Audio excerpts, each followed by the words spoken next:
Oduu Ammee weellisaan duraanii dhiyootti umurii abiddaatiin beekamtii biyya lafaa fi laaqii ishee hundumaa gatee gooftaa Yesuusitti amanee Caalaa Bultumee halkan edaa qaama hin beekamneen miidhamuun nagahame.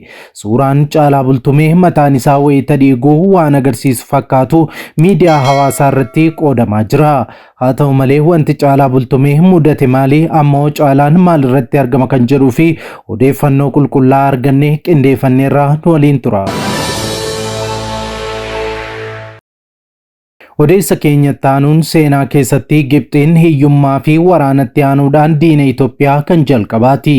Guyyichi guyyaa Itoophiyaanota maraati. Guyyichi fulbaana 2018 guyyaa itti uummanni Itoophiyaa waan sabbata isaa keessaa qabu ittiin lubbuu isaa of eeggatu baasee ittiin qabeenya biyyaa waloon ijaare guyyaa eebbaa hidha haaromsaa Itoophiyaati. Hidhi haaromsaa Itoophiyaa waggoota 14 guutuu lakkoofsisus dhumarratti ijaaramee xumuramuun fulbaana 2018 akka lakkoofsa Itoophiyaatti yookaan torbanootaan booda ni eebbifama. Marree utuu Itoophiyaan gammachuu kanaaf qophaa'aa jirtu diinni Itoophiyaa kiyyoo mogolee Itoophiyaa taate Gibxiin ammoo affeerricha irratti hin argamu jetteetti. Kana qofaas utuu hin taane callisee sin ilaalu jechuudhaan dhaadattee jirti. Gibxi yookaan Fariyoon si'a 15 ol seenaa keessatti fuulaaf fuulattii fi karaa naannawaatiin Itoophiyaa irratti waraana bantus si'a hundumaa kan injifatamte amma eebbaa hidha Abbayyaa irratti rakkoo uumuuf xixxifataa jirti jedhameera. Kanaaf mootummaan Itoophiyaas akka of eeggannoo cimaa taasisuu akeekkachiifameera. Gibxiin maal uumuu barbaadde? Tarkaanfii akkamiis fudhachuu yaadde? Odeeffannoo qulqullaa'aa qindeeffannee bal'inaan isin biraan geenya nu waliin tura. Nagaa faraarri Waaqayyoo bakka jirtanitti hunduma keessaniif haa baay'atu. Akkam jirtu daawwattoota Kiristiyaan Miidiyaa. Odeessa wayitawaa yeroo kanaaf isiniif qindeeffannee simbiraan ga'uuf qabannee dhiyaanneerra hamma xumura qophii keenyaatti nu wajjin turaan affeerraa keenya. Yeroo jalqabaaf gara chaanaalii keenyaatti kan dabalamtan subscribe gochuun mallattoo beelii sana fuulduratti isinii dhufus haala tokko tokkoon ol kan jettu irra kaa'adhaa like share godhaa. Yaada keessanis saanduqa yaadaa keessatti nuu qoodaa. Kallattiidhaan gara oduu keenya ammeetti wal wajjin dabarru.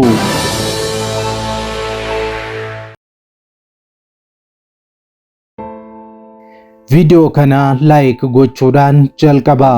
Weellisaan duraanii dhiyootti umurii abiddaatiin beekamtii biyya lafaa fi laaqii ishee hundumaa gatee gooftaa Yesuusitti amanee Caalaa Bultumee halkan edaa qaama hin beekamneen miidhamuun ibsame. Suuraan Caalaa Bultumee yeroo miidhamuu waan agarsiisu fakkaatu miidiyaa hawaasaa irratti qoodameera. Weellisaan duraanii Caalaa Bultumee kan dhalatee godina Shawaa Lixaa Aanaa Jalduuttidha. Yeroo baandee buraayyuu keessa ture miindaan isaa ji'a qarshii 700 akka ture kanaan dura dubbateera. Haa ta'u malee bara 2018 akka lakkoofsa Itoophiyaatti qabsoo qeerroowwan Oromiyaa gaggeessanitti makamuun sirboota qabsoo hojjechuun jijjiiramni siyaasaa akka dhufuuf baay'ee dhamaa tureera. Haa ta'u malee sababa qabsootti seeneef ajjeefamuuf baay'ee barbaadamaas tureera. Haa ta'u malee yeroo artist Hachaluhundesa ajjeefameen booda garuu of eeggannoo taasisuu cinaattis fuula isaa gara amantaatti naannessuu filate. Waggaa lamaan duras gara Kiristoositti deebi'e. Ergasii kaasee siyaasa Oromoo keessatti hamma kana ifatti sochiin godhuu hin mul'atu. Haa ta'u malee erga dirree qabsootti weelluu isaatiin beekamtii guddaa horateen booda si'a hedduu yaaliin ajjeechaa irratti yaalameera. Akka odeeffannoon ba'aa jiru addeessutti eda galgala jechuunis Oogustii 2025 akka lakkoofsa Awurooppaatti halkan keessaa artistiin Oromoo Caalaa Bultumee qaamota hin beekamneen reebamuu fi miidhaan irra ga'ee hospitaalatti yaalamuun dhaga'ameera. Yeroo ammaa kana Caalaa Bultumee hospitaalaa bahee gara mana isaatti galee kan jiru yommuu ta'u yaaliin erga taasifameefis booda haala gaarii irratti argamas jedhameera. Ofii qaamonni hin beekamne kanneen artistootaa fi namoota beekamoo Itoophiyaan qabdu ajjeesuun ajandaa walitti bu'iinsaa uuman kun eenyu fa'i? Hanga ammaatti gaaffii deebiin arganne isa olaanaadha. Maalumaaf iyyuu Caalaatiin baga Waaqayyoo lubbuu kee oolchee jechuu jaallanna.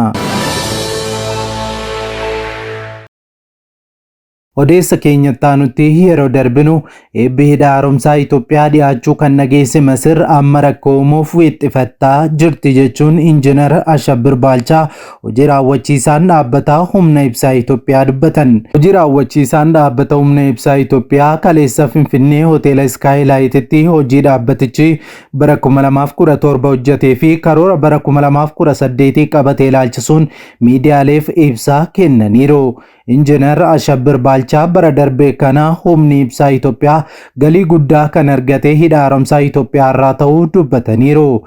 Hidha haaromsaa amma humna meegaawaattii 3,400 maddisiisaa jira kan jedhan Injiinar Ashabbir kun anniisaa biyyattiin maddisiisaa jirtu keessaa 33.2 kan ta'udha jedhaniiru. Seenaa keessatti Gibxiin hiyyummaa fi waraanatti aanuudhaan diina Itoophiyaati. Guyyichi guyyaa Itoophiyaanotaati. Fulbaanni 2018 guyyaa itti uummanni Itoophiyaa waan baroota hedduudhaaf gatii itti baasaa turee fi ija dadhabbii isaa arguudha.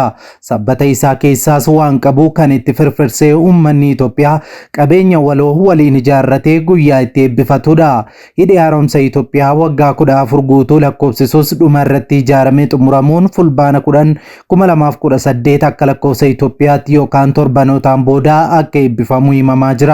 Marreetu Itoophiyaan gammachuu kanaaf qophaa'aa jirtu. Diinni Itoophiyaa kiyyoo mogolee Itoophiyaa taate Gibxiin ammoo affeerraa eebbicha irratti taasifameef diduudhaan callisees isin hin ilaalu jettee jirti.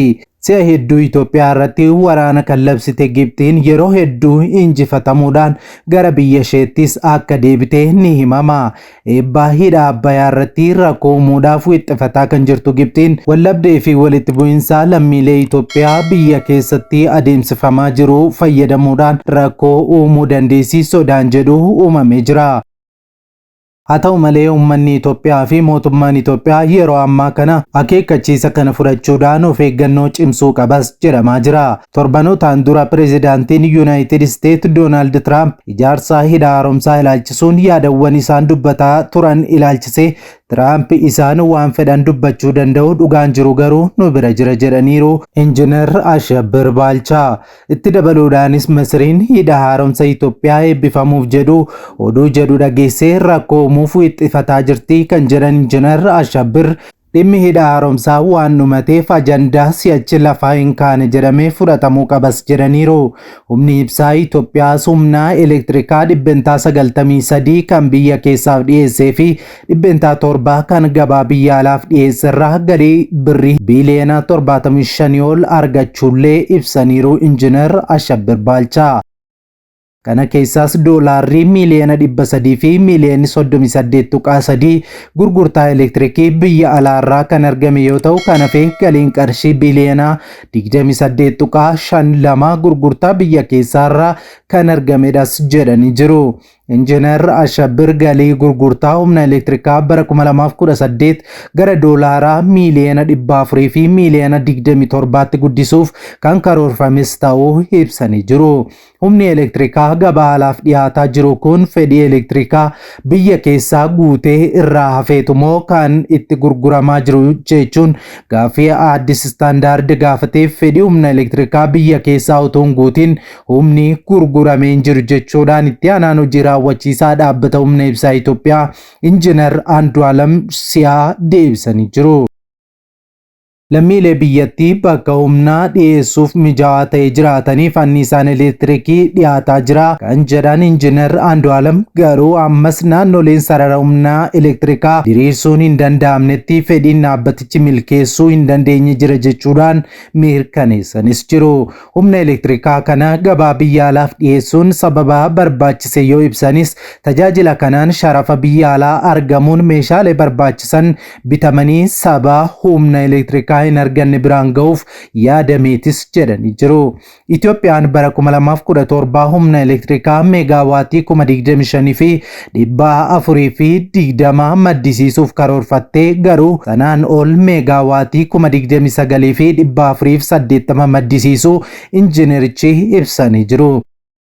Yeroo hidhi haaromsa Itoophiyaa xumuramuttis dabalataan piroojeektiiwwan anniisaa elektirikii maddisiisuuf oolan biyyattiin hojjetaa jirtu kan akka piroojeektii Kooyishaa 71.4 xumuramuu fi piroojeektiin Aayishaa lakkoofsi lammaffaan 85.7 irra ga'uu fi piroojeektiin elektirikaa Sallaamoo guutummaatti xumuramee sarara rabsaa elektirikaa biyyaalessaatti seenuus ibsanii jiru. Taarifaa humna elektirikiin walqabatees waggaa 10 booda kan taasifame ta'uu eeranis jiru. Kunis bifa hawaasa galii gadaanaa argatu hin miineen of eeggannoon raawwiirraa kan ooledhas jedhanii jiru. Injiineriin kun bara darbee bu'uuraalee misoomaa dhaabbatichaa irratti yakka hannaa raawwateen utubaan sararaa humna ibsaa 43 hatamuu fi kana furuudhaaf hojii hawaasaa hubachiisuu hojjetaa akka jiru dhaabbati humna elektirikaa Itoophiyaa ibseera.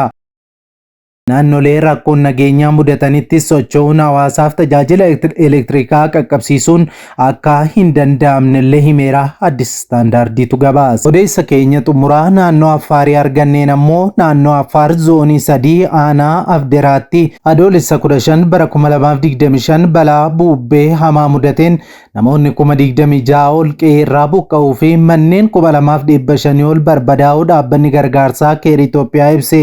Namoonni hedduunis bakka qubannaa fi gargaarsa nyaataa dhabanii rakkina keessa jiraachuu keerri Itoophiyaan itti dabalee ibseera. Naannoo Hallayyaa Danaakil keessatti kan argamtu magaalaan Afdeeraa bu'uuraaleen misoomaa ishee balaa bubbee kanaan manca'uu keer ibseera. Lubbuun nama tokkos wayituma kana darbuunis ibsamee jira. Ka'umsi waan kanaa rakkoo jijjiirama haala qilleensaa ta'us eeree jira. Balaan tasaa kun namoonni faalama qilleensaa geessisurraa ga'ee hin qabne hangam dhiibbaa jijjiirama qilleensaan akka miidhaman agarsiisa jedheera keer.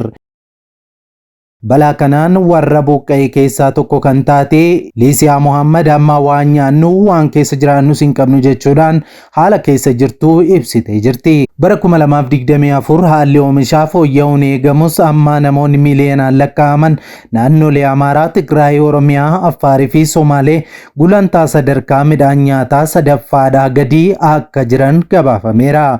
Hanqinni oomisha midhaanii amma jiru fedhii gargaarsaa midhaan nyaataa ittuu hammeessa kan jedhame yoo ta'u kunis hanga dhumaa bara 2025tti kan itti fufu taas jedhameera.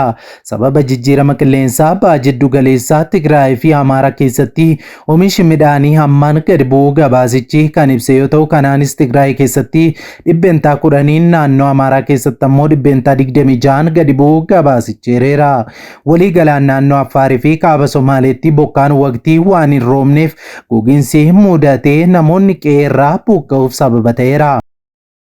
Kanaan wal qabatee dhaabbanni gargaarsaa namoomaa keer hawaasa miidhama kanaaf saaxilameef gargaarsa hatattamaa dhiyaachuu akka qabu gaafateera. Bokkaan gannaa hanga dhuma fulbaanaatti akkasumas akka itti fufuu ragaan kan agarsiisu yoo ta'u kunis balaa lolaaf namoota 300,000 ol akka saaxilu ibsamee jira. Keer Itoophiyaan sababa lolaa kanaan lubbuun namaa akka hin miidhamneef keessumaa naannoo Affaarii fi kibbaa Oromootti namoonni hedduun saaxilamuu danda'u waan ta'eef of eeggannoo jabaan taasifamuu akka qabu akeekkachiiseera. Kanaan duras adoolessa 15 bara 2025 Affaar aanaa Afdeeraatti rooba bubbeen wal makee roobeen namni tokko du'uu fi namoonni 50 ol ammoo miidhaan cimaa fi salphaan irra ga'uu gabaaseera. Addis Istaandaard. Obbo Alii Muhammad Daayirektarri dhiyeessii gargaarsa biiroo ittisaa balaa tasaa Affaar wayita balaan kun qaqqabetti lubbuun nama tokko darbuu fi namoonni 32 balaa jabaan yoo irra ga'u namoonni 22 ammoo balaa salphaan irra ga'uu ibsanis turan. Haaluma wal fakkaatuun kibba Itoophiyaa godina Oromoo aanaa Dassanachittis gandoota 34 guutummaan guutuutti lolaan irra garagaluu fi namoonni 81,000 olis qe'ee isaanii irraa buqqa'uu Addis Istaandaard gabaasee tureera. Dhaabbanni ragaa haala qilleensaa Itoophiyaa ji'a hagayyaa kana bukaan cabbiin wal makee ni rooba jechuudhaan akeekkachiisee tureera. Balaa lolaa tasaa geessisuu waan danda'uufis uummanni of eeggannoo taasisuu akka qabu yaadachiisuun isaa ni yaadatama. Addis Istaandaardiitu gabaasa.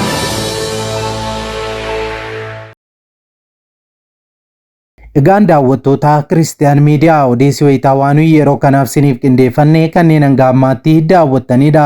Waan daawwattaniif ulfaadhaa jechaa qophii keenya walakkaatti kan nutti dabalamtan subscribe gochuun mallattoo beelii sana fuulduratti sinii dhufu saala tokko tuquun ol kan jettu rakkaadha. Akkasumas viidiyoowwan keenya like share godhaa yaada keessan saanduqa yaadaa keessatti nu qooda. Sa'aatutaan booda odeeffannoo haaraa fi wayitaawwaa biyya keenyaaf addunyaarraa walitti qindeeffannee hanga wal arginutti turtii gaarii siniif haa ta'u nagaan tura.